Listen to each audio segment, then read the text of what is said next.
Hey guys, welcome back to my channel. In today's video, I'm going to be talking about some books that I've read recently, just two.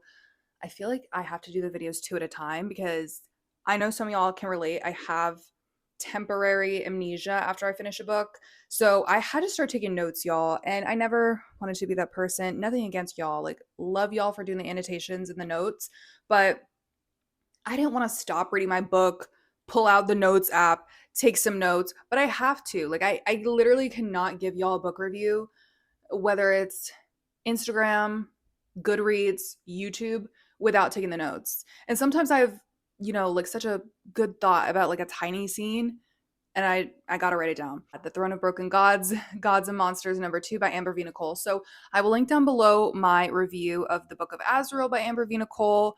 And I have a non-spoiler section and a spoiler section. And will I be doing that today? No. I won't. Maybe I'll do it for Kiss of Iron since it's the first book in a series, but I just don't even know what to tell y'all about the second book. So, warning, warning, spoiler, spoiler, like literally the biggest spoiler for book one, Book of Azrael. Okay? You were warned. So, we pick up where we left off last book. Gabby dies. I honestly didn't see that coming. Like, call me stupid. Like, there were so many scenes with Gabby. And of course, I was thinking, like, oh, this is like such a sweet moment. Nothing's really happening. So it's supposed to like show me the relationship building or like the bond that they have. But I just genuinely, you guys, I did not expect it to happen. And I know it was foreshadowed. So I'm just dumb.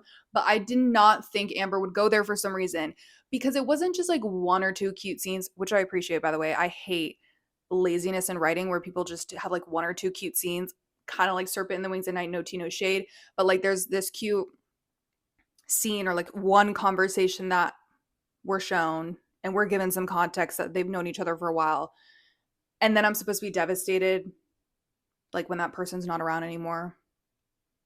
And that's not even that much of a spoiler. It happens so early on in the book. And I think that's the risk of having too many scenes and showing you too much of the relationship because you will get your readers invested emotionally and everything. Like people will be angry as hell. Like you did not just kill off this character, So like that's the danger in having too many wholesome scenes. I didn't expect it to happen. And I know it was foreshadowed because Sam Keel told her, like, Caden would not do this. Like, trust me, like, she's the last bargaining chip.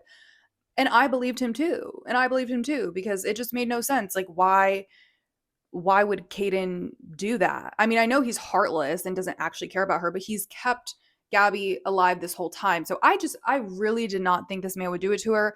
And he did. So he did. And it was in the most vile, crazy way. And I told y'all I was gagging. Like, I said if he was a good villain, I would have been like, this is top tier iconic, but instead it was the most evil thing you could have done. So anyway, we start where that left off and we enter Deanna's villain era. And listen, I love female rage. I'm an Aries. Like I am truly, I think, the embodiment of female rage at times. And I'm one of those people, I'm like so radical feminist sometimes. I'm just like, burn the world down. Like, I don't care. Like, these people screwed you over. And, when people are like, okay, but enough is enough, I just get pissed off, right? Like, it's that female rage. Like, you wouldn't get it. Or it's not even just that. It's like you want to calm me down. Just take it with grace like a woman. Just be prim and proper. Like, no. Like, it's not the time for classiness. It's not the time for, being a polite, quiet woman. Like, no, it's time to cuss everybody out. It's time to, put these people in the grave, literally, and there's no mercy and there's no more talking because, like Deanna said so many times, like, what does she say? Remember, I was good once, or something along those lines. Like, remember, I was kind. I gave y'all chances. I said, this is the one thing you will not do. You will not F with me. And, that was, I guess, more foreshadowing because even in the first book, like everybody knew that was her kryptonite. So if you only have one thing to live for, it was kind of, I don't know. It kind of made sense that this was always supposed to happen, but it still devastated me, y'all. It did. And that's what I love. Like I hated it, but I loved it because I really did grow to love Gabby and thought that their relationship was so cute. And then it's just like I felt that grief for real. And then in this book, when and I was thinking to myself, is Amber going to reincarnate her? Because I knew that it was possible. I knew that this has happened in the book before. Um, and even if it comes at a consequence, like they're going to make it happen. No. When Deanna made it final, like scattered her ashes, like, ooh, this is what I'm talking about. You know what I mean? Like, this is what I'm talking about in these books. Like, some people are just not ballsy enough. It's like, they write a story and it's just no shade. I'm not trying to like compare her to other authors. I'm just saying in general, this phenomenon of like maybe authors not wanting to take it there or just like reincarnating someone or no, like stand on the business, like the business, stand on business. Like if you're going to kill that character off, this doesn't always need to be the case because I'm such a hypocrite. I'm going back and forth. But I love a good reincarnation sometimes. Sometimes it's just too much to cope with. And speaking of, I said I was going to do spoilers for this section. So when she tried to mess around with me about Liam at the end, about Sam Kill at the end, girl, don't do it. And I'm glad that she didn't try it because seriously, I was about to be so mad if I had to wait till May to find out if he was alive or not. So anyway, like I said, back to the female rage thing. I hate when people want to tell a woman to calm down, like, no, because now it's my turn. Now it's my turn. But,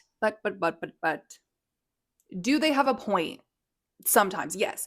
And not in the terms of like, oh, as a woman, please calm down. You're doing too much. Blah, blah, blah, blah. But just in the sense that like, man or woman, whatever, and Sam Keel was right. And, people were right sometimes when they called her out. Like, it was just one of those moments where it's like, I can feel her rage and stuff, but I can also acknowledge that some of these people are right. How are you better than Caden? Sometimes they would say.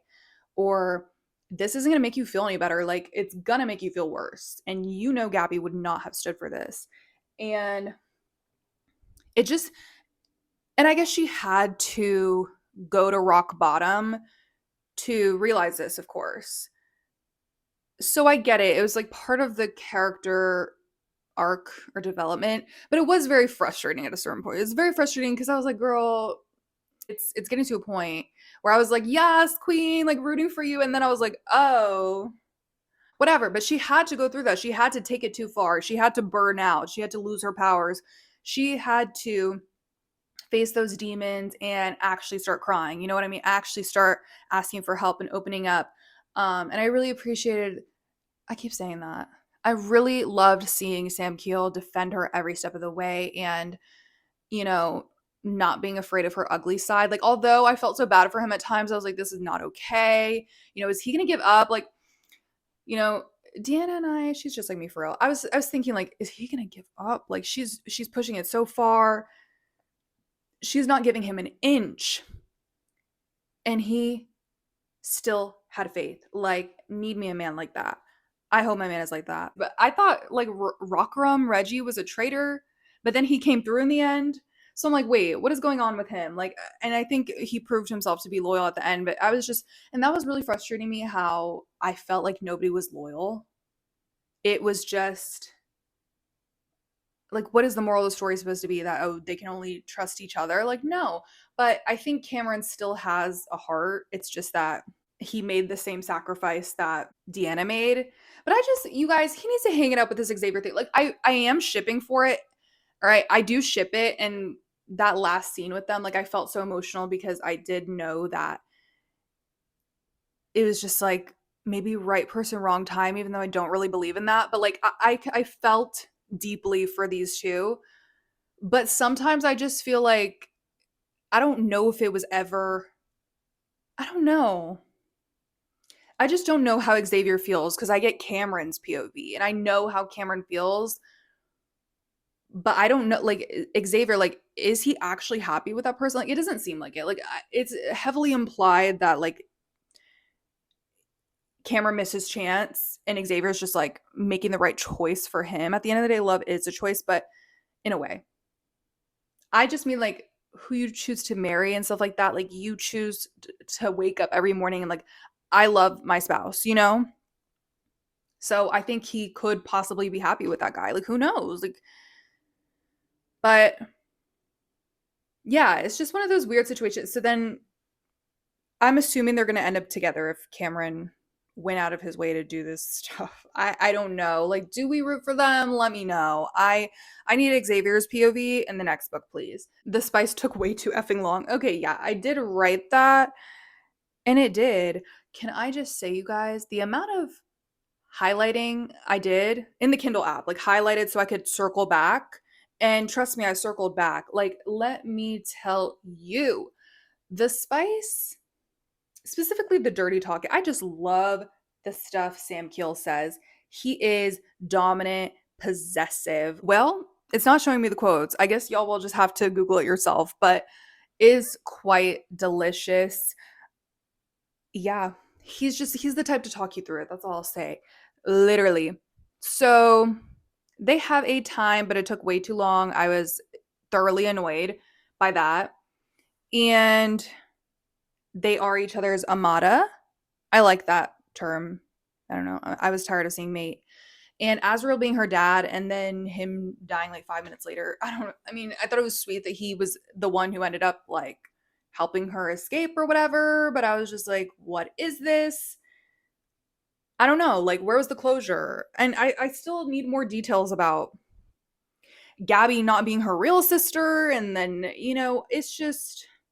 it's a lot going on. And I totally forgot to talk about this, you guys. The freaking quote, a lock on a door in a house rattled. I was going to jump off a cliff. No, I was so sick of this quote. I was about to lose it. And no, because it was so ridiculous. It wasn't even just like 10 times, which would have been asinine. It was so much. So in the end, when there was an actual door that she went through and it was like this whole metaphor and this whole thing, okay, cute, makes sense, thank you. Like, I'm glad that it had a point. And I knew it had to have had a point, but I thought it was more so going to be like her emotions or like her love for him, or I don't know, but I kind of liked how it was done in the end, like where her sister came out and they had a conversation and then that's how her powers return. Okay, fine. But I still think it was ridiculous. And I mean, I don't understand why the foreshadowing or whatever had to be shoved down my throat. But I guess it was more than just the foreshadowing. It was also just explaining like every time the powers wanted to come out of her. But okay, so enough of that. It really pissed me off. But like, I audibly laughed every time those words were on the page. So I really liked this book. I gave it 4 stars, I think. And I'm so excited for the third book. Like, this is probably my current favorite book right now, at least because I am so obsessed with Sam Keel. Like, he still talks like an NPC sometimes, but in the bedroom, girl, like, it might even be topping Zayden. Like, it is that serious. Yeah, and he's older, so yeah. Let's move on to the next book, which is A Kiss of Iron by Clare Sager. So let me tell you, I was halfway through this book and I was like, I'm probably gonna give this 3 stars. Like, this is so, like, the spice is like back to back. It's like kind of weird, like fast paced. I thought it was gonna have no substance. I thought we were headed in a weird direction. When I tell you, this book turned it around. It really did. Here's a non-spoiler version. We have a penniless noblewoman. That is literally, I think, what Goodreads says. A penniless noblewoman named Kat, Lady Catherine. And she has an estranged husband who just left her. He was like gallivanting around Europe and he left her with his estate. And I think it just like needs a bunch of repairs, but I think they're still paying the mortgage on it, if I'm not mistaken. But he was the one with the money. She didn't want to marry him though. It's just one of those societies where she was forced to marry this man. And then he abandons her and she's left to have to like take care of this estate. Like, she has housekeepers, I think, and has to keep paying for the house because she lives there and she has to find a way to make these payments. So, but that's not even the story, y'all. This is just the backstory. So in order to afford this very expensive house, she starts robbing people. She starts stealing from people. It's not funny, but she does choose to go after wealthy people, just to be clear. She doesn't harm them, but she may threaten them, pull a weapon on them, and it is what it is. Eat the rich. Yeah, so that's how she does it for a long time. That's how she's able to pay her way. But anyway, like I said, she was previously a lady. So she gets called to the castle to what? Become a lady in waiting to the queen. And then I think there's a lord who wants to enlist her help. And essentially, I feel like her job is essentially being an escort, is it not? Because it's not just her, it's a couple different women working for this man to essentially kind of get information out of other men in power. And it is by any means necessary, technically, but I guess you don't have to get down with them. But anyway, that's kind of the implication, girl. But the main priority is like getting information on these men, reporting back to the Lord, and potentially maybe even having to kill these men or like do whatever is needed for the interests of the kingdom. So is this whole thing. And in this assignment, she's tasked to spy on the Night Queen's shadow, who is named Bastian Marwood. I think he's a lord. And that is where the main couple meets. And I just really, really liked this book. What else can I say about it without spoiling? I mean, we have I think she's plus size or like a thick female main character. And we have a shadow daddy.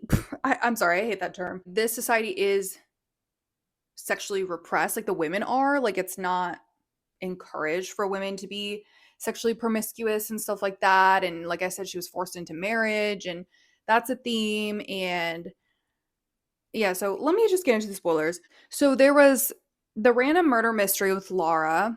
Oh, no. Before I get to that, can I talk about the spice really quick? Can I talk about it?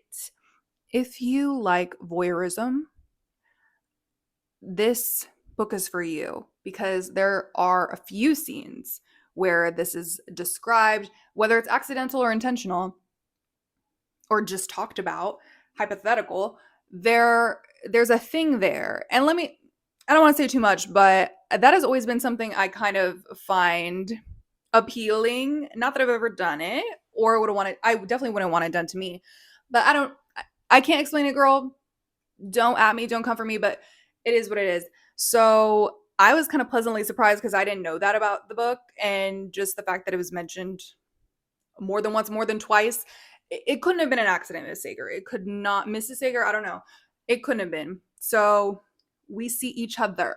We see each other. And the spice in this, it was just crazy. Okay, maybe not that crazy, but this man is also crazy with his words. Like he is just, I love a talker, but sometimes I do feel like some of the things he says are a little bit performative or like not performative, because I feel like maybe those are his genuine intentions. And that's the thing, is he's Fae and she is not. And I don't think that's a spoiler. And you guys know, if you've read any Fae books, you know, like they can be very sexual and like open and blah, blah, blah. And then in this world, like I told you, the humans are sexually repressed. So a lot of the things that he says are just like encouraging her to let loose of that and like don't feel ashamed of like her feelings and blah, blah, blah. And I love all that. I do. And I feel like it does resonate with her and that it does apply to her. But sometimes I'm like, you don't even, why are you assuming she's like feeling shameful right now? Maybe she is, but you know what I mean? Because I don't know, I've had like guys say like cringy things like that before. Like I'm trying to think of an example. I don't know. Like, don't be shy. You're beautiful. I didn't say I wasn't beautiful. Like I didn't say that I was nervous to do anything. It's just, I don't know. And then he just like comes out of nowhere, like trying to drop a life lesson about, you know, enjoy your pleasure. Like don't fear it. And it's like, you're making me fear it more. sometimes I liked it. It's just sometimes it felt like, okay, you're going on. Hold on, my eyebrow is pissing me off. It's just sometimes you're going on a tangent. It's like, shut up, dude. Like, and I think it's just coming from a man. Like, you don't even understand the plight. You don't even understand how far the shame goes. You don't understand, like, even me, I didn't even grow up, religious or like being shamed about my sexuality. Like, but still, even our society, like, even if my parents didn't do it, or even if I wasn't told it was wrong, society has just been that way. Like, and they still are. Like, men get to walk around with their nipples showing, and women can't. And like, everything is just such a double standard. So, like, I guess that's where I'm coming from, is that it's just like, shut up, dude. Like, you're saying it like it's so freaking easy. Like, and it's another thing because he does come from the Feyland. It's like, you don't get it. You don't get it. And I know you're trying to help, but you're making me feel even more ashamed somehow, because now I feel exposed for my struggles. Anyway, I said all that to say that I do like a lot of the things he says.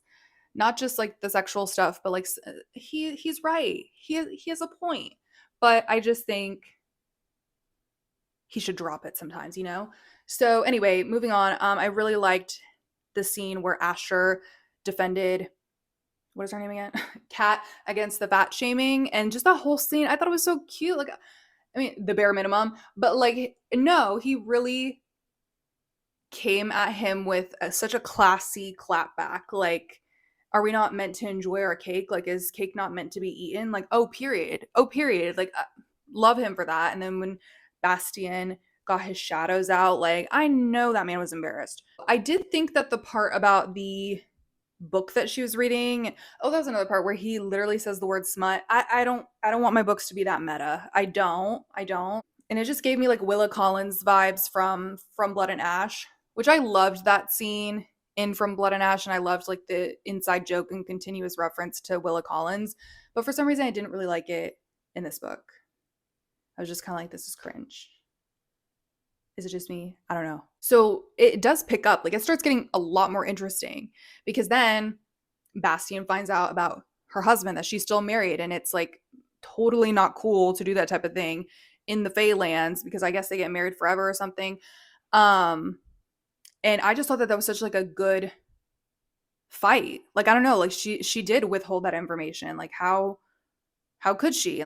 Like, I understood why he was upset, and I think it's something valid that she should have thought about, even if she was forced into it. I mean, I don't expect her to know fake customs, but still. And them opening up to each other and helping each other through the PTSD, that was really special. Like, just those moments where, they had so much sexual attention. Like, they already just fooled around. Like I said, like, the first spicy scene is 25% of the way in, and it was great. And then there's like another one, and then, but they still, it's like slow burn, because it doesn't go all the way. Not that it has to, but yeah, I just think that those moments where they were caring for each other and in the same bed or whatever, but still nothing happens, nothing's even initiated. Like, it's just, you could tell that they really do care for each other. So that's why I really was so heartbroken when Bastien found out about her husband, and like thought so badly of her, not in a slut shamey way, but just like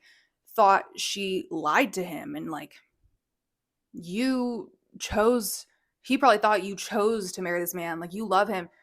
No, he didn't have all the details. And now he's realizing, oh my God, you were forced into this.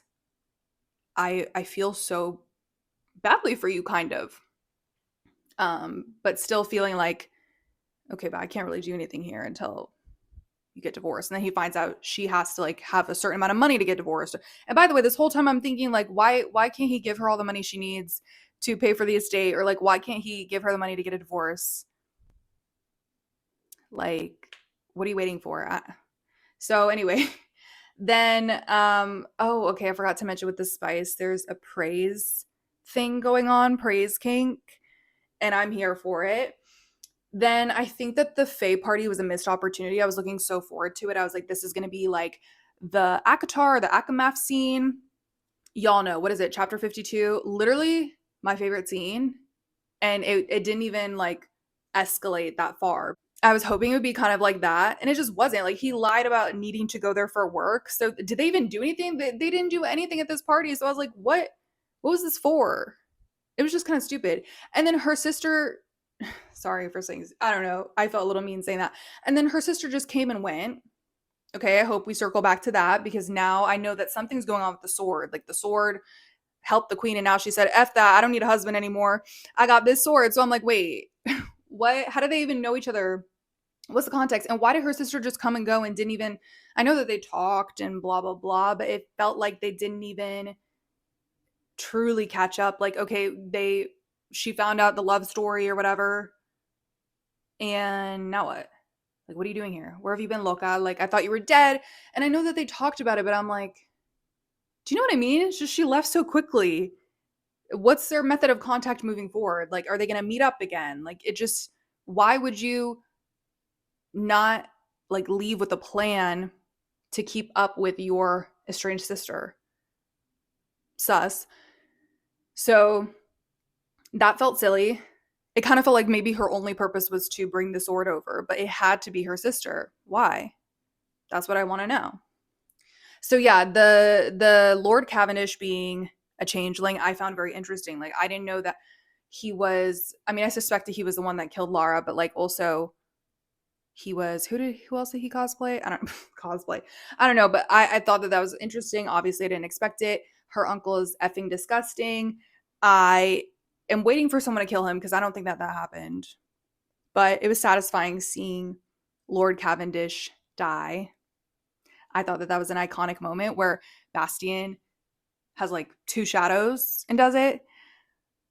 Yeah, the shadows are going to hit for me. I mean, I've read about so many shadow daddies. It's getting to a point, but is it going to hit every time? Probably. And I don't know if every single shadow daddy does that where they're able to like have multiple forms, but I think that that's so badass. Like you're able to be standing in front of me and then come to my back and stick a knife through my throat.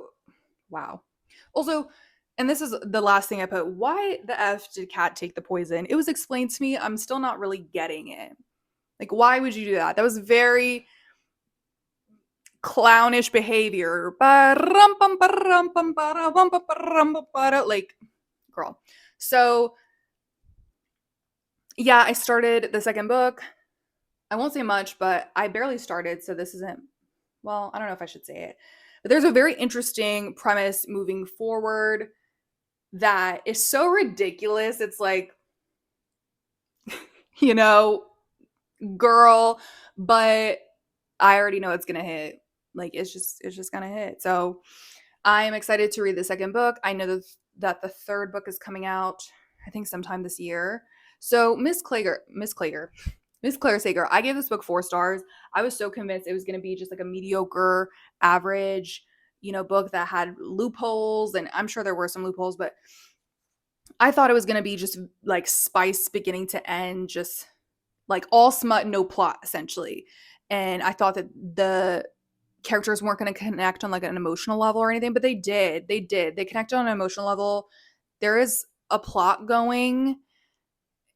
It could use some work, but like I care more about the romance at the end of the day. I mean, I would love an amazing intricate plot, but as long as the plot is decent, I'm good. So I didn't really do a good job selling this.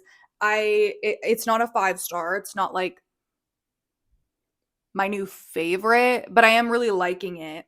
So that is all for today, you guys. Thank you so much for watching this video. I will catch you guys in my next one. Check my links down below, and I will see you then. Bye.